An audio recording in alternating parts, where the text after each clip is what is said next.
بسم اللہ الرحمن الرحیم۔ السلام علیکم رحمت اللہ وبرکاتہ۔ یامی کی چھوٹی سی دنیا میں آپ سب کا سواگت ہے، تو آئیں اور یامی کی چھوٹی سی دنیا میں شامل ہو جائیں۔ رب اشرح لی صدری ویسر لی امری واحلل عقدۃ من لسانی یفقہوا قولی۔ میرے عزیزوں، گرمیوں کا موسم ہے۔ کبھی تو بہت سخت گرمی پڑتی ہے اور بارش بالکل نہیں ہوتی ہے، تو ہمیں بارش کے لیے اللہ سبحانہ وتعالیٰ سے دعائیں کرنی چاہیے۔ اور کبھی بارش بہت زیادہ ہوتی ہے اور آندھی و طوفان آتا ہے۔ یوں تو بارش اللہ کی رحمت ہے، لیکن جب کبھی بارش زحمت بن جائے تو بھی اللہ سبحانہ وتعالیٰ سے دعا کرنی چاہیے۔ تو آج ہم جب بارش نہیں ہو رہی ہو تو بارش ہونے کے لیے ہمیں کیا کرنا چاہیے اس کے بارے میں باتیں کریں گے۔ تو جب موسم بہت سخت ہو اور بارش نہیں ہو رہی ہو تو ہمیں نماز استسقاء پڑھنی چاہیے۔ بارش نہ ہونے کی وجہ سے قحط سالی بھی پڑتی ہے، اور قحط سالی ہونا اور بارش نہ ہونا یہ عذاب الہی ہے۔ اور اس قحط سالی کی اصل وجہ ماں پتول میں کمی کرنا اور زکوٰۃ نہ ادا کرنا ہے۔ تو اس لیے ہمیں ایسے گناہوں سے بچنا چاہیے جس سے میرا رب ناراض ہوتا ہے، اور ہمیں زکوٰۃ جو کہ فرض ہے وہ ضرور ادا کرنی چاہیے۔ ہمارے اتنے گناہوں کے باوجود بھی جو بارش ہوتی ہے تو وہ حیوانات کی وجہ سے ہوتی ہے۔ رسول اللہ صلی اللہ علیہ وسلم نے فرمایا، جب کوئی قوم ماپتول میں کمی کرتی ہے تو اسے قحط سالی، سخت محنت اور سلطان کے جبر و ستم کے ذریعے عذاب دیا جاتا ہے، اور جب لوگ زکوٰۃ ادا نہ کریں تو بارش روک دی جاتی ہے، اور اگر حیوانات نہ ہوتے تو ایسے لوگوں پر قطعاً بارش نہ ہوتی۔ تو آج کے حالات پر غور کریں میرے عزیزوں، آج ہم کیسے حالات سے گزر رہے ہیں، آج ہمارے اوپر کن کی حکومت ہے، آج ہمارے رب کی طرف سے کبھی اتنی بارش ہوتی ہے کہ تباہی آ جاتی ہے اور جان و مال کا نقصان ہوتا ہے۔ تو آج ہم جن حالات سے گزر رہے ہیں یہ ہمارے کیے گئے اعمال کا نتیجہ ہے۔ تو شریعت نے ہمیں ایسے کام بھی بتائے ہیں جن سے اللہ تعالیٰ کا غصہ ختم ہو جاتا ہے اور اس کی رحمت جوش میں آتی ہے اور بارش برستی ہے۔ مثلاً گناہوں کی معافی مانگنا اور استغفار کرنا چاہیے۔ سورہ نوح میں میرا رب فرماتا ہے، فَقُلْتُ اسْتَغْفِرُوا رَبَّكُمْ إِنَّهُ كَانَ غَفَّارًا يُرْسِلِ السَّمَاءَ عَلَيْكُمْ مِدْرَارًا۔ بس میں نے کہا اپنے رب سے معافی مانگ لو، بلا شبہ وہ بڑا معاف کرنے والا ہے، تم پر آسمان سے خوب بارشیں برسائے گا۔ اور ہمیں زیادہ سے زیادہ صدقہ کرنا چاہیے، کیونکہ صدقہ اللہ کے غصے کو ختم کرتا ہے۔ رسول اللہ صلی اللہ علیہ وسلم نے بنی اسرائیل کے ایک آدمی کا واقعہ بیان فرمایا جو اپنے باغ کے پھل کے 3 حصے کرتا تھا، ایک باغ پر خرچ کرتا، دوسرا گھر کے اخراجات کے لیے رکھتا، اور تیسرا حصہ اللہ کے راستے میں دے دیتا تھا۔ اسی وجہ سے خاص اس کے باغ کو سیراب کرنے کے لیے بادل بارش برساتا تھا۔ یہ مسلم کی حدیث ہے۔ اور ہمیں اپنے رب سے گڑ گڑا کر دعائیں مانگنی چاہیے۔ آج مسلمان بارش کے لیے دعا کرتے ہیں، نماز استسقاء ادا کرتے ہیں، لیکن بارش نہیں ہوتی۔ اس کی وجہ یہ ہے کہ ہم دعا تو کرتے ہیں لیکن خود کو بدلنے اور گناہ چھوڑنے کے لیے تیار نہیں ہے۔ ضروری ہے کہ سب سے پہلے مرض کے اصل اسباب کو دور کیا جائے۔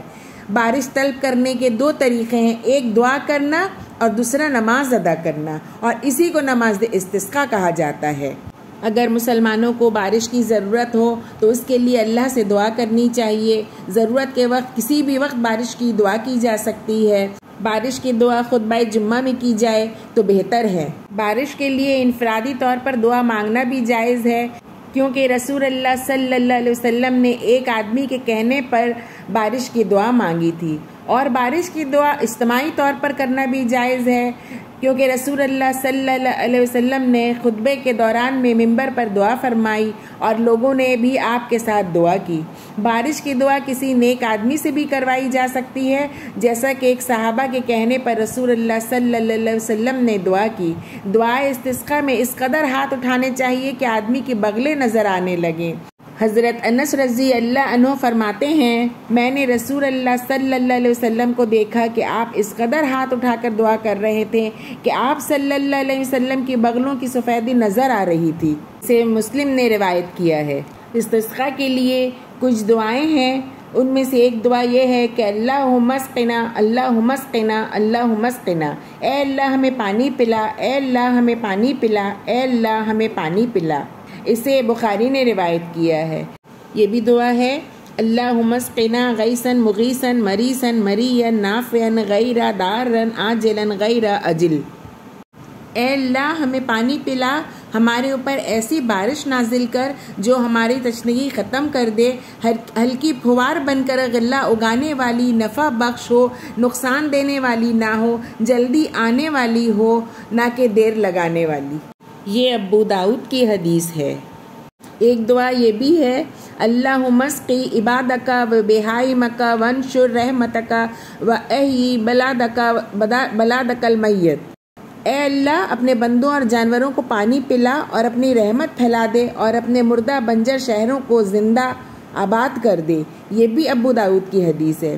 ابو داؤد کی ایک اور روایت ہے، اس میں یہ دعا ہے، الحمدللہ رب العالمین الرحمن الرحیم مالک یوم الدین لا الہ الا اللہ یفعل ما یرید اللہم انت اللہ لا الہ الا انت الغنی ونحن الفقراء انزل علینا الغیث واجعل ما انزلت لنا قوۃ وبلاغا الی حین۔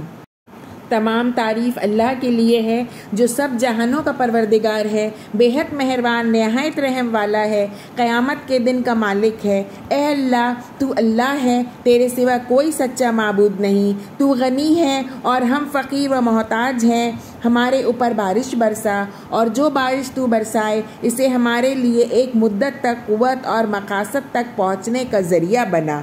نماز استسقاء کا وقت طلوع آفتاب کے فوراً بعد ہے۔ حضرت عائشہ رضی اللہ عنہ فرماتی ہیں، لوگوں نے رسول اللہ صلی اللہ علیہ وسلم کے سامنے قحط سالی کی شکایت کی تو آپ صلی اللہ علیہ وسلم کے حکم سے عیدگاہ میں ممبر رکھ دیا گیا اور آپ نے لوگوں کے نکلنے کے لیے ایک دن مقرر کر دیا، اور اس دن رسول اللہ صلی اللہ علیہ وسلم اس وقت نکلے جب سورج طلوع ہو چکا تھا۔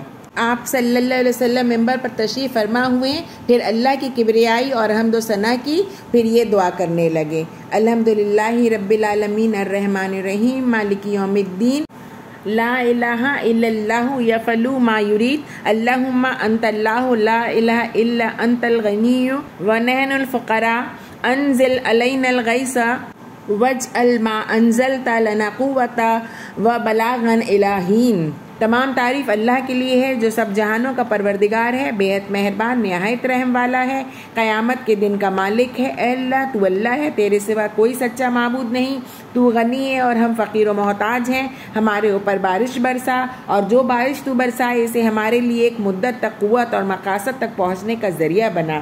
پھر آپ نے ہاتھ اٹھائے یہاں تک کہ آپ کے بغلوں کی سفیدی نظر آنے لگی، پھر لوگوں کی طرف پیٹ پھیر کر کھڑے ہو گئے اور اپنی چادر کو پلٹایا، پھر لوگوں کی طرف چہرہ کیا، پھر نیچے اتر کے 2 رکعت نماز پڑھائی۔ اسے ابو داؤد نے روایت کیا ہے۔ نماز استسقاء آبادی سے باہر کھلے میدان میں ادا کرنی چاہیے اور نماز استسقاء کے لیے تمام لوگوں کو جمع ہونا چاہیے۔ اسے بھی ابو داؤد نے روایت کیا ہے۔ پرانے کپڑوں میں عجز و انکسار کی حالت میں جانا چاہیے۔ ابن عباس رضی اللہ عنہ فرماتے ہیں، رسول اللہ صلی اللہ علیہ وسلم نماز استسقاء کے لیے پرانے کپڑوں میں عجز و انکسار کی حالت میں باہر گئے۔ اسے ترمذی نے روایت کیا ہے۔ نماز استسقاء کے لیے اذان اور اقامت نہیں ہے، اسے بخاری نے روایت کیا ہے۔ سب سے پہلے امام ممبر پر بیٹھ کر خطبہ دے جس میں اللہ کی تعریفیں ہوں اور اپنی کمزوری اور بے بسی کا اعتراف ہو، پھر قبلہ رخ ہو کر امام اوپر لی ہوئی اپنی چادر پلٹے اور امام کے ساتھ لوگ بھی اپنی چادر الٹ دیں۔ اسے مسند احمد نے روایت کیا ہے۔ چادر پلٹنے کے 2 طریقے ہیں، ایک یہ کہ دائیں ہاتھ سے کمر کے پیچھے سے چادر کے نیچے والا بایاں کنارہ پکڑیں اور بائیں ہاتھ سے کمر کے پیچھے سے چادر کا نیچے والا دایاں کنارہ پکڑ کر اس طرح پلٹیں کہ چادر کا دایاں کنارہ بائیں طرف اور بایاں کنارہ دائیں طرف، اوپر والا نیچے اور نیچے والا اوپر ہو جائے۔ اگر یہ مشکل ہو تو دوسرا طریقہ اختیار کر لیں، وہ یہ ہے کہ دائیں ہاتھ سے گردن کے اوپر سے چادر کا بایاں کنارہ پکڑ لیں اور بائیں ہاتھ سے گردن کے اوپر سے چادر کا دایاں کنارہ پکڑ لیں۔ اس طرح پلٹیں کہ دائیں بائیں کندھے پر اور بایاں دائیں کندھے پر آ جائے۔ اسے ابو داؤد نے روایت کیا ہے۔ چادر پلٹنے کا مطلب یہ ہے کہ اللہ اس طرح ہمارے حالات پلٹ دے۔ پھر امام دعا کرائے۔ رسول اللہ صلی اللہ علیہ وسلم استسقاء میں ہاتھوں کی پشت آسمان کی طرف کر کے دعا کرتے تھے، اسے مسلم نے روایت کیا ہے۔ دعا قبلے رخ کھڑے ہو کر کرنی چاہیے۔ پھر 2 رکعت نماز استسقاء ادا کی جائے۔ نماز استسقاء میں قرأت جہری ہوگی۔ عباد بن تمیم اپنے چچا سے روایت کرتے ہیں کہ رسول اللہ صلی اللہ علیہ وسلم نے ہمیں 2 رکعت نماز پڑھائی اور اس میں جہری قرأت کی۔ نماز استسقاء نماز عید کی طرح 2 رکعت ہیں۔